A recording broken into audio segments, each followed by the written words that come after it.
ထန်တလာမြို့နယ်ဖိုက်ခွာရွာမှလင်ပွေးဇော်ကြီးတွေမြောင်းနဲ့ချောင်းပိတ်လုံငိုင်းအားဆောင်ရွက်ပေးရန်အစီအစဉ်ရှိမရှိတည်ရှိလို့တော့မေခွင်းအားမင်းမြန်းရထန်တလာမြို့နယ်မြေစန္ဒနယ်အမတ်နှစ်ပြည်နယ်လွှတ်တော်ကိုယ်စားလှယ်တထမှုထံအားဖိတ်ခေါ်ပါတယ်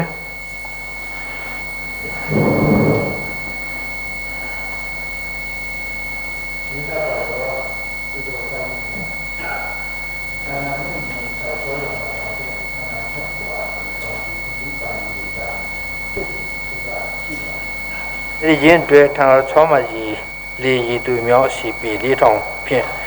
ထွင်းရန်ရီကိုနှစ်စဉ်တွေ့ယူနေရပါတယ်၎င်းတွေအကျေပီ30အမြင့်ပီ9ပီရှိချောင်းပိတ်တစ်ခုရှိပါတယ်အဲဒီချောင်းပိတ်နဲ့ရီသူမြောင်းဒီနှစ်စဉ်ပြင်းထန်တော်မူနဲ့ရည်ကြီးမှုကြောင့်ပေစီယာတောင်သူများအခက်အခဲကြုံနေရပါတယ်နှစ်စဉ်နှစ်တိုင်းပြင်ဖို့လိုတဲ့အတွက်အခက်အခဲများစွာကြုံနေရပါတယ်ဒါကြောင့်တောင်သူခနူရဲ့မိသားစုဝန်စာဖလုံရေးအတွက်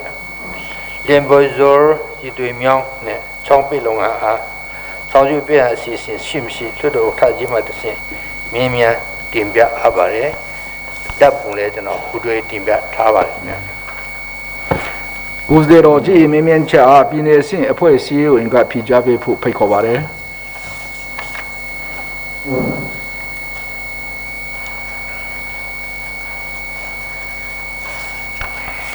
ေးစားပါတော့ပြည်နယ်လွတ်တော်ဥက္ကဋ္ဌနဲ့လွတ်တော်ကိုယ်စားလှယ်များခင်ဗျာထန်တံမြို့နယ်အမတ်နှစ်မဲဆန္ဒနယ်လွတ်တော်ကိုယ်စားလှယ်ဒေါက်တာမိုးထောင်ရဲ့မိခွန်းနဲ့ပတ်သက်ပြီးတော့ချင်းပြည်နယ်အစိုးရဖွဲ့ဝင်ကျွန်တော်စိုက်ပျိုးရေးမွေးမြူရေးတစ်တော်နဲ့တတ်တူဝင်ကြီးကဖိကြားတော့မှာဖြစ်ပါတယ်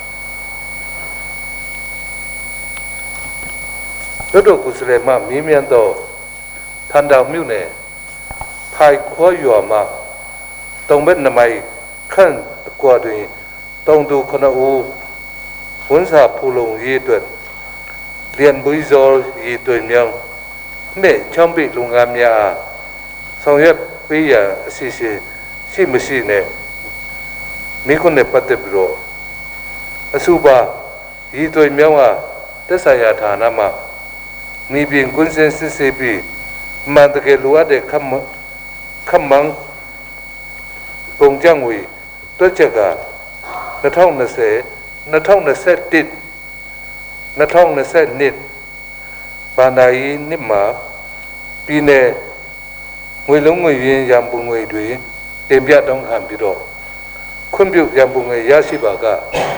ဆောင်ရွက်ပြီးတော့မယ်ဖြစ်ကြောင်းဥက္ကဋ္ဌကြီးမှတဆင့်ဖြေကြားအပ်ပါလိမ့်ခင်ဗျာ